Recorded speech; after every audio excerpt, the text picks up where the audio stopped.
na ko ve pa thana vang lai chen adu lâu zo ki nang ka man chui ka kut ka ke ka o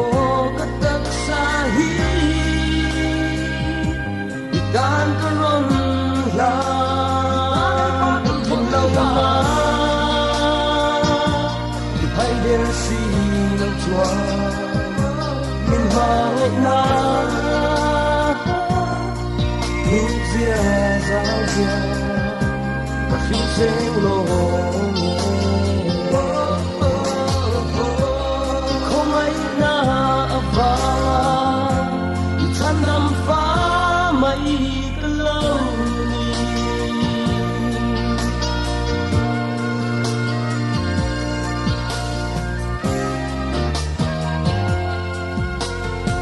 nâng lệ cây đàn Christian vô rần phan chân chua na thọc tu rin ni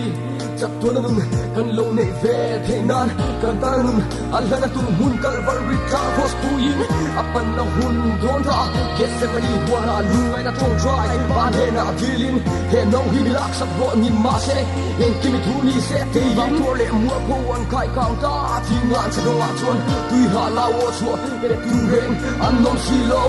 ngai dom ro let pa ngai dom ro an sia lo wang an ni ki hin ngai dom me di sap fo chu chuan a tin da kal ber ya ko sa tuan mu ne sa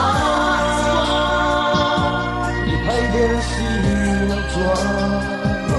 min hai na tu sia za sia ka fin se lo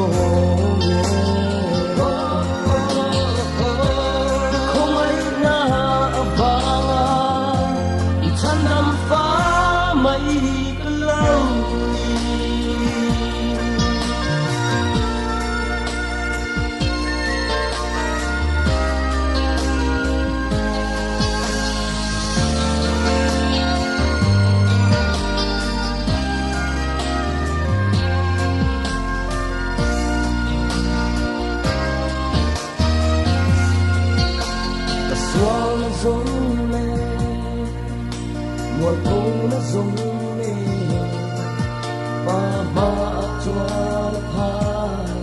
vô rung ca chỉ xem để chúa cứu chiêm lâu sang nu để đêm bộ chuyện na vào bầu răn mấy tụi căn đi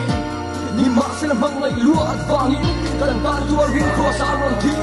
ta mà chiêm căn sang thế nan. Oh hallelujah, hallelujah, in our life. Hay der si lo chua, min hai na, lu zia za zia, ka khi se lo. Không ai na avanga, chan nam fa.